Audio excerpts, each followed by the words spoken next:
ഈ ഒരു ഡ്രിങ്ക് കണ്ടിട്ടുണ്ടോ? ഇത് പെപ്സിൻ്റെ മിറിൻഡൻ്റെ സിട്രസ് ഫ്ലേവറാണ്. നമ്മുടെ നാട്ടിൽ ഇതിൻ്റെ ഓറഞ്ച് ഫ്ലേവറേ ഉള്ളൂ തോന്നുന്നു. ഇത് ഈ ഒരു സിട്രസ്, ഇവിടെ ഒരുപാട് ഫ്ലേവേഴ്സ് ഉണ്ട്, അതിൽ ഈ ഒരു സിട്രസ് ഫ്ലേവർ ഇല്ല. ഇത് സൗദി അറേബ്യയിൽ മാത്രമേ ഞാൻ കണ്ടിട്ടുള്ളൂ, വേറെ അങ്ങനെ എവിടെയും ഞാൻ കണ്ടിട്ടില്ല. പ്രത്യേകിച്ച് UAE ദുബായിലൊന്നും ഇത് കണ്ടിട്ടേ ഇല്ല.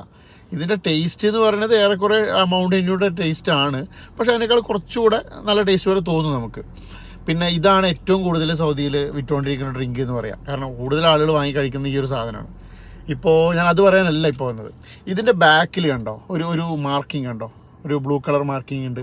അതേപോലെ സൗദിയിൽ കിട്ടുന്ന ഒരുവിധം ഡ്രിങ്ക്സിൻ്റെ ഒക്കെ ബാക്കിൽ ആ മാർക്കിംഗ് ഉണ്ട് കണ്ടോ. ഇതിൻ്റെ ബാക്കിൽ ഒരു റെഡ് കളർ മാർക്കിംഗ്, ഇത് കിൻസയാണ്. പല ഡ്രിങ്കിൻ്റെ ബാക്കിലും ഈ ഒരു മാർക്കിംഗ് ഉണ്ട്. അപ്പോൾ ഇത് കണ്ടപ്പോൾ ഞാനിങ്ങനെ ചോദിച്ചു, ബക്കാരൊക്കെയുള്ള സുഹൃത്തുക്കളോട് ചോദിച്ചു ഇതെന്താ സംഭവം. അപ്പോൾ അവർ പറഞ്ഞത് എന്താണെന്ന് വെച്ച് കഴിഞ്ഞാൽ, ഇത് ഈ മാർക്കിംഗ് ഉണ്ടല്ലോ, അപ്പോൾ ഇത് റെഡ് ആണെങ്കിൽ അതിൻ്റെ ഉള്ളിലുള്ള ലിക്വിഡ്, അതിൻ്റെ ഡ്രിങ്ക് ഭയങ്കര സ്ട്രോങ് ആയിരിക്കും, ഗ്യാസ് കൂടുതലായിരിക്കും. യെല്ലോ ആണെങ്കിൽ കുറച്ച് മീഡിയം ആയിരിക്കും, ഗ്രീൻ ആണെങ്കിൽ കുറവായിരിക്കും. അങ്ങനെ കളറിനനുസരിച്ചിട്ട് അതിൻ്റെ സ്ട്രോങ് മാറിക്കൊണ്ടേ ഇരിക്കുന്നതാണ് പറഞ്ഞ്. കേട്ടപ്പോൾ അത്ര ഒരു സുഖമായി തോന്നിയില്ല. ഒരു 3-4 പേരോടൊക്കെ ചോദിച്ചപ്പോൾ എല്ലാവരും അതന്നെ പറഞ്ഞു. അപ്പോൾ ഒരുവിധം മറ്റേ നിവിൻ പറഞ്ഞ പോലെ കേട്ട് ഞാൻ മടുത്തു. അപ്പോൾ ഞാൻ എന്ത് ചെയ്തു, ഒരിക്കൽ ഒരു കമ്പനി, അത് ഈ ക്യാന് മാനുഫാക്ചർ ചെയ്യുന്ന കമ്പനി ഉണ്ടല്ലോ, ആ കമ്പനിയിൽ ഒരു മീറ്റിങ്ങിന് വേണ്ടി പോയിട്ടുണ്ടായിരുന്നു ഞാൻ.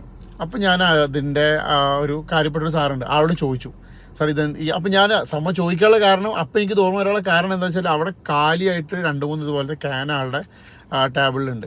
അപ്പോൾ അതിലൊരു ക്യാൻ എടുത്ത് ഞാൻ നോക്കിയപ്പോൾ ഇതേ മാർക്കിംഗ് അതിലുണ്ട്. ഓക്കെ, 2-3 വെറൈറ്റി കളേഴ്സ് മാർക്കിംഗ് ഉണ്ട്. അപ്പോൾ അതിൽ ഈ ടോപ്പ് ഉണ്ടാവില്ല കേട്ടോ, ഈ ക്യാന് മാത്രം. അപ്പോൾ ഞാൻ ആളോട് ചോദിച്ചു ഈ മാർക്കിംഗ് എന്താ ചോദിച്ചപ്പോൾ ആൾ പറഞ്ഞ്, അവരുടെ ഈ ക്യാൻ ഉണ്ടാക്കുന്ന കമ്പനിയില്ലേ, അവർ ഈ ക്യാനും ഈ ടോപ്പും ഇതിൻ്റെ എൻഡ് എന്നാണ് പറയുക, ഇതിനെ സെപ്പറേറ്റ് ആണ് ഇതിനെ ഉണ്ടാക്കുക. ഓക്കെ, ഇതിനെ ഉണ്ടാക്കിയിട്ട് ഇത് രണ്ടും അവർ പെപ്സി, കോള, ഏത് കമ്പനിയാണോ കിൻസ, അവർക്ക് അങ്ങനെയാണ് ഇത് കൊടുക്കുക. ഇത് അപ്പോൾ ഇതിൻ്റെ ബാച്ച് മനസ്സിലാവാൻ വേണ്ടിയിട്ട് അവർ മാർക്ക് ചെയ്യുന്നതാണ് ഈ മാർക്ക്. ഇത് റെഡോ ഗ്രീനോ ബ്ലൂവോ ഏത് കളറാണെങ്കിലും ഈ മാർക്കിംഗ് ചെയ്യുന്നത് ഈ ക്യാന് മാനുഫാക്ചർ ചെയ്യുന്ന കമ്പനിയാണ്, അല്ലാതെ ഇതിൽ ഡ്രിങ്ക് ഫില്ല് ചെയ്യുന്ന കമ്പനിയല്ല. ഇവർ ഈ ക്യാൻ ഉണ്ടാക്കി ഇതിൻ്റെ എൻഡും ഉണ്ടാക്കിയിട്ട് സെപ്പറേറ്റ് കൊടുക്കും. ഓക്കെ, അവരതിൽ ഡ്രിങ്ക് ഫില്ല് ചെയ്തിട്ട് ക്യാന് അത് അടച്ചിട്ട് നമുക്ക് തരും.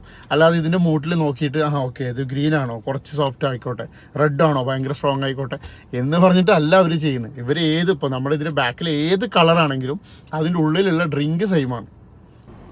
ഞാനിതിനെക്കുറിച്ച് പറയണമെന്ന് വിചാരിച്ചതല്ല, പക്ഷെ ചില ആളുകൾ ഷോപ്പിൽ കയറിയിട്ട് തപ്പും. ഓക്കെ, ഇങ്ങനെ തപ്പിയിട്ട് കുറേ മാറ്റിയിട്ട് റെഡ് എടുത്തിട്ട് പൊട്ടിച്ചിട്ട് എന്ന് പറയും. അങ്ങനത്തെ ഓവർ ആക്ടിങ് ഇനി ആരും ചെയ്യണ്ട, കാരണം നിങ്ങൾ കുടിക്കുന്ന ഡ്രിങ്ക് ഒക്കെ സെയിമാണ്. ഇതിൻ്റെ ഉള്ളിൽ നടക്കുന്ന ഡ്രിങ്ക് നിങ്ങൾ പച്ച എടുത്താലും മഞ്ഞ എടുത്താലും ചോപ്പ് എടുത്താലും ഏതെടുത്താലും അതിൻ്റെ ഉള്ളിലത്തെ ഡ്രിങ്ക് സെയിമാണ്.